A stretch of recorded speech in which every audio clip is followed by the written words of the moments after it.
O'zbekiston Respublikasi Prezidenti tomonidan O'zbekiston Respublikasining ayrim qonun hujjatlariga giyohvandlik vositalari, psixotrop moddalar va ularning analoglarining va kuchli ta'sir qiluvchi moddalarning qonunga xilof muomalasi uchun javobgarlikni takomillashtirishga qaratilgan qo'shimcha va o'zgartirishlar kiritish to'g'risidagi qonuni imzolandi. Bugungi kunda giyohvandlikka qarshi kurashish umumjahon miqyosda jinoyatchilikning oldini olishdagi eng ustuvor yo'nalishlardan biriga aylanib ulgurdi. Birlashgan Millatlar Tashkilotining narkotiklar va jinoyatchilik bo'yicha boshqarmasi tomonidan 2025-yilda e'lon qilingan xalqaro hisobot bu tahdidning ko'lamini yaqqol ko'rsatdi. Ma'lumotlarga ko'ra, global giyohvand moddalar savdosining yillik aylanmasi qariyb 800 milliard AQSh dollariga baholanmoqda. Dunyo bo'ylab psixofaol moddalar iste'mol qiluvchilar soni 316 million kishiga yetgan bo'lib, bu sayyoramizning mehnatga layoqatli aholisining taxminan 6% tashkil qiladi. Bunda kannabis hanuzgacha eng keng tarqalgan vosita bo'lib qolmoqda. Undan 244 millionga yaqin inson foydalanmoqda.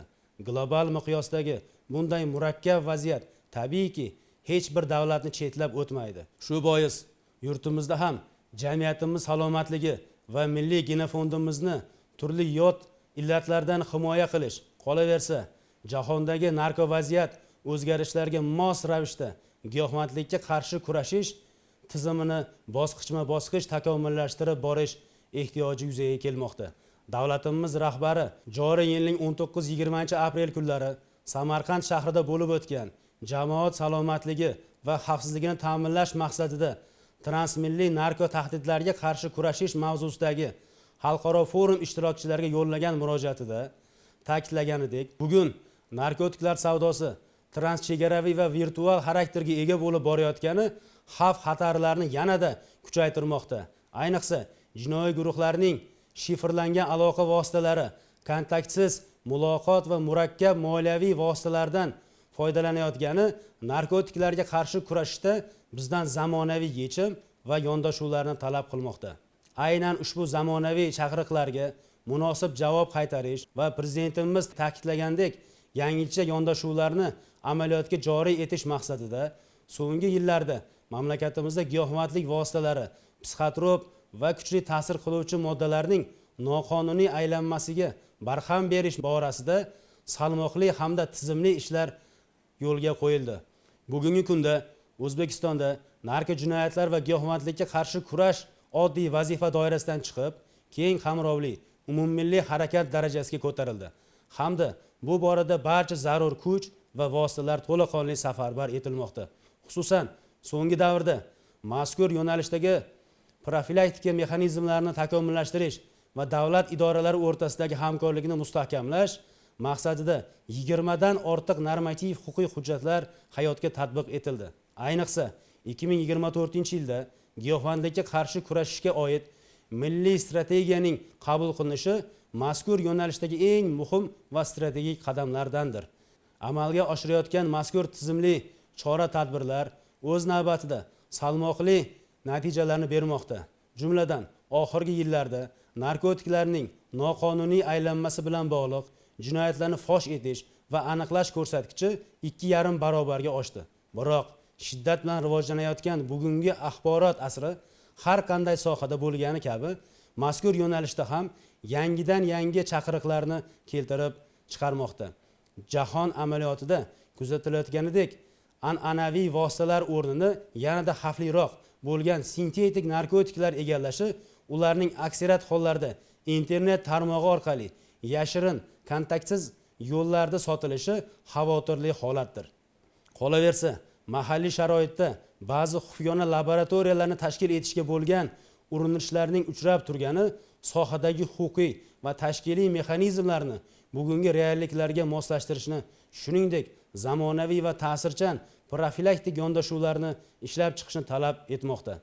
Raqamlarga yuzlanadigan bo'lsak, Ichki ishlar vazirligi ma'lumotlariga ko'ra, 2025-yilda mamlakatimizda narko jinoyatlar sohasida 15.412 ta jinoyat qayd etilib, 3 tonna 775 kilogramm giyohvand vositalari musodara qilingan. 15 ta narko laboratoriya aniqlangan. Narko jinoyat sodir etgan 11.049 nafar shaxslarning javobgarlikka tortilishi ta'minlangan. Achinarlisi, jinoyatchilarning 59 nafari maktab o'quvchilari, 124 nafarini talabalar tashkil etganligi jamiyatimiz oldida qanchalik jiddiy vazifalar turganini ko'rsatadi. Bugungi kunning eng murakkab chaqiriqlaridan biri bu raqamli vositalardan jinoiy maqsadlarda foydalanish holatlaridir. Jumladan, so'nggi 5 yil ichida poytaxt va unga yaqin bo'lgan tumanlarda sintetik narkotiklar aylanmasining 11 baravarga o'sganligi mutaxassislarni jiddiy tashvishga solmoqda. Xavotirli tomoni shundaki, bunday moddalarning qariyb 95% internet tarmog'i orqali tarqatilib, o'zaro hisob-kitoblar kriptovalyuta ko'rinishida yashirin tarzda amalga oshirilmoqda. Bu borada prezidentimiz o'z murojaatida alohida to'xtalib o'tdi. Bugun narkotiklar savdosi transchegaraviy va virtual xarakterga ega bo'lib borayotgani xavf-xatarlarni yanada kuchaytirmoqda. Ayniqsa, jinoiy guruhlarning shifrlangan aloqa kanallari kontaktsiz muloqot va murakkab moliyaviy vositalardan foydalanayotgani narkotiklarga qarshi kurashishda bizdan zamonaviy yechim va yondashuvlarni talab qilmoqda. Shu nuqtai nazardan mazkur qonunning asosiy maqsadi aynan yuqorida qayd etilgan noxush holatlarni bartaraf etish hamda giyohvandlik vositalari va psixotrop moddalarning noqonuniy aylanmasiga qarshi kurashish bo'yicha milliy qonunchiligimizni zamon talablariga mos ravishda takomillashtirishdan iborat. Ta'kidlash lozimki, mazkur qonun bilan O'zbekiston Respublikasining Jinoyat kodeksiga, Jinoyat protsessual kodeksiga va Ma'muriy javobgarlik to'g'risidagi kodeksi hamda ayrim qonun hujjatlariga giyohvandlik vositalari, psixotrop moddalari yoki ularning analoglarining hamda kuchli ta'sir qiluvchi moddalarning qonunga xilof ravishda muomalada bo'lganligi uchun javobgarlikni belgilovchi normalarni tizimlashtirish, takomillashtirish bilan bog'liq, shuningdek, qonunchilikdagi huquqiy bo'shliqlarni to'ldirishga, boshqa qonun hujjatlari bilan muvofiqlashtirishga qaratilgan qo'shimcha va o'zgartirishlar kiritilmoqda. Jumladan, qonun bilan Jinoyat kodeksining 19-bobi aholi salomatligi va genofondiga qarshi jinoyatlar deb nomlandi. Bu orqali aholi, ayniqsa yoshlar salomatligiga tahdid solayotgan yangi xavfli qilmishlar kiritilib, tegishli jinoiy javobgarlik choralari belgilandi. Xususan, narko jinoyatlarining zamonaviy usullari va shakllari inobatga olinib, g'ayriqonuniy narko laboratoriya tashkil etish, narkotiklarning noqonuniy muomalasiga rahnamolik qilish, bangixona tashkil etish kabi qilmishlar uchun alohida javobgarlik belgilandi. Undan ortiq xavfli qilmish bo'yicha jazo choralari kuchaytirildi.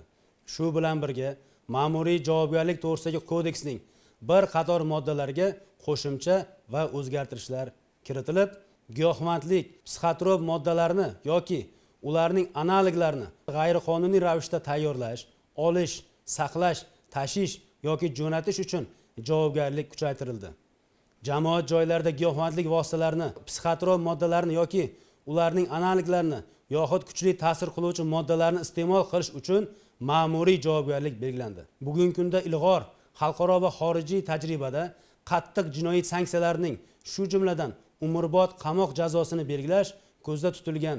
Misol uchun, Amerika Qo'shma Shtatlari, Buyuk Britaniya kabi mamlakatlarda narko jinoyatlar uchun umrbod va uzoq muddatli qamoq jazosini keng qo'llash mumkin. Osiyo mintaqasi bir qator mamlakatlarda Singapur, Eron, Xitoy nol tolerantlik siyosat doirasida giyohvand moddalarni ko'p miqdorda ishlab chiqarish, saqlash va sotish o'lim jazosi bilan jazolanishi mumkin. Giyohvandlikka qarshi jinoiy jazolarni belgilash barobarida mazkur jinoyatlarga qo'l urishni oldini olishda preventiv chora sifatida yana bir muhim chora ko'zda tutiladi.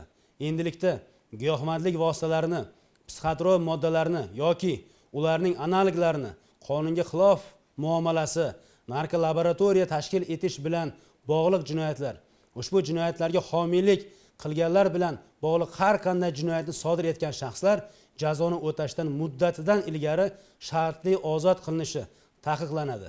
Bu esa jinoyatga qo'l urishdan oldin shaxslarni yana bir bor o'ylab ko'rish, jinoyat yo'liga qadam bosishdan o'zini tiyishga sabab bo'ladi. Xulosa o'rnida shuni ta'kidlash joizki, mazkur qonunning hayotga tatbiq etilishi shunchaki jazo choralarini qat'iylashtirish emas, balki butun jamiyatimizni ertangi kunimiz egalari bo'lgan yoshlarimizni asrab qolish yo'lidagi kuchli va aniq yo'naltirilgan huquqiy qadamdir.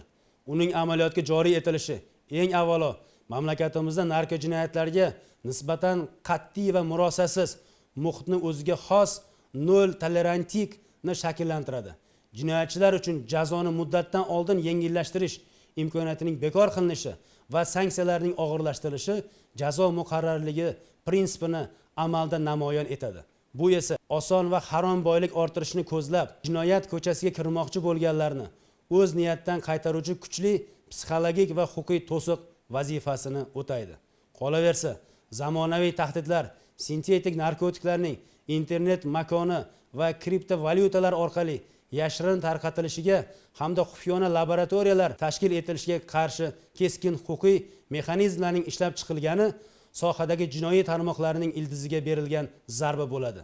Natijada farzandlarimizni virtual makondagi pinhona tuzoqlardan asrash, ularning ongi va sog'lig'ini zaharlanishining oldini olishda sezilarli ijobiy burilish yasaladi. Bir so'z bilan aytganda, ushbu tarixiy hujjat nafaqat jinoyatchilikka qarshi kurashda huquqni muhofaza qiluvchi organlar uchun o'tkir qurol, balki millat salomatligi, jamiyat xavfsizligi va sog'lom genofondimizni turli yot tahdidlardan himoya qiluvchi mustahkam qalqon bo'lib xizmat qiladi. Bu o'zgarishlar har bir oilaning xotirjamligini ta'minlab, davlatimizning xavfsiz va barqaror taraqqiyotiga zamin yaratadi.